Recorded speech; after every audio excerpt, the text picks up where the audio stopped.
So absolutely. My next question is, what's my next step to having a lot of money?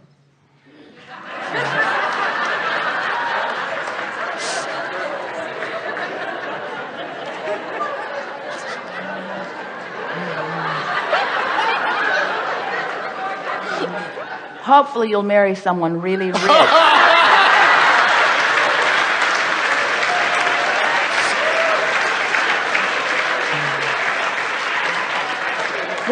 Well, you don't have to. Here's the thing. Are you getting it that the next step is always the same thing, get in the vortex? Yes. Are you getting it that it's not only the next step, it's the only step we've got? It was hardly worth $195, was it? It's all we've got. Just get in the vortex, because when you take the time to get into alignment, you become a cooperative component. All the cooperative components then begin to reveal themselves to you. So what's the next step is a sort of outside the vortex question, isn't it? It's what can I do? Where should I go? How will it come about? And we say all of it is already, this is the thing that we know so powerfully, that we want to find a way of conveying to you so that you will begin to feel it too. But words don't teach. It's only life experience that teaches. So we'll just tell you what we know, that all of the opportunities and interests and rendezvous points, they're already there. You just have to get in there and stay there long enough that you become a translator into action of what is there. We're going to take this to a new place, so stay with us just for a little bit. The thing that you like about this action world, this tangible world, this manifested world, is that you can translate it visually and auditorily. So when you walk into a room, if there's someone there, you see them and you can observe them, you can take them in, you can acknowledge them, you can converse with them, you could touch them, you could even lick them if they would let you. In other words, you can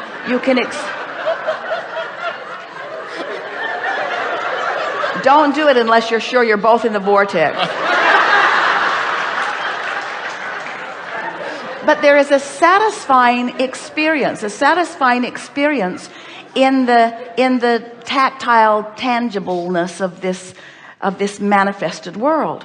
And so when we talk about this vortex, this vibrational reality, we know it feels like well, Abraham just wants us to go sit on a cloud somewhere, or it feels like we're trying to get you to distract yourself from reality and just be a feeling person. And while that is the first step, it is our promise to you that once you begin hanging around in this vibrational state of being, in alignment with who you are, your ability to see and hear and smell and taste and touch from inside the vortex becomes as tactile as this manifested world. And you begin living what we are calling real time, where the whole of you is experiencing this physical experience.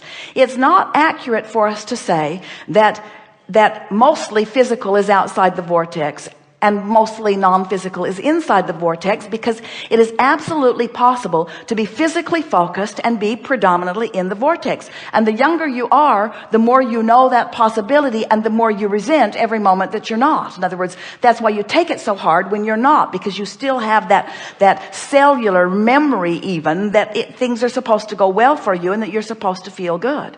So what we're wanting to convince you of is that this vibrational state of being will become as vivid and as real and as touchable and hearable and seeable and smellable and tasteable as anything that you know in your physical manifested world. It will manifest. In other words, things do manifest in the vortex. That's what we're wanting to say to you. You can make things manifest. You can allow things to manifest. They're already in the vortex and they are not yet manifested because, they're not yet manifested because you're not yet there to translate them into the manifestation.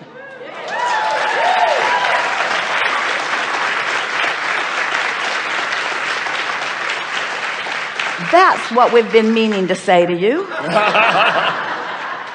So when you practice being in the vortex, and you practice until it just feels good to be in there, then you begin translating through your physical senses into manifestation all of those wonderful things that you want, because you have trained yourself through meditation, through appreciation, through compliments, through scripting, through feeling good. You've trained yourself into the vibrational frequency of all of those cooperative components, and then you must awaken to them. They must reveal themselves to you. And other people watching you in your manifestations will not know how you've accomplished it. In other words, you're watching people living their manifested vortex all over the place, and to you it just looks like they were lucky, or they were in the right place at the right time. You have no way of knowing what they accomplished or how they did it vibrationally. Sometimes they're just born into a family that thinks that way, so they think that way early on.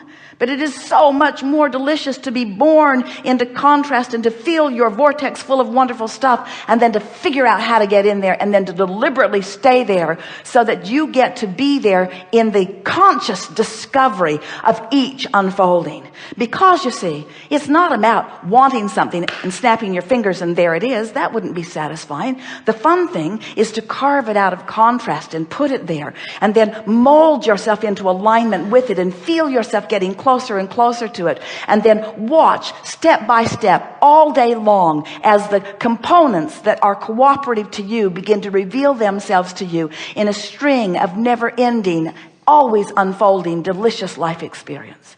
It just does not get any better than being physically focused and consciously understanding what creation is all about. Friends, we have taken this law of attraction discussion into a place it has never been before. Yes.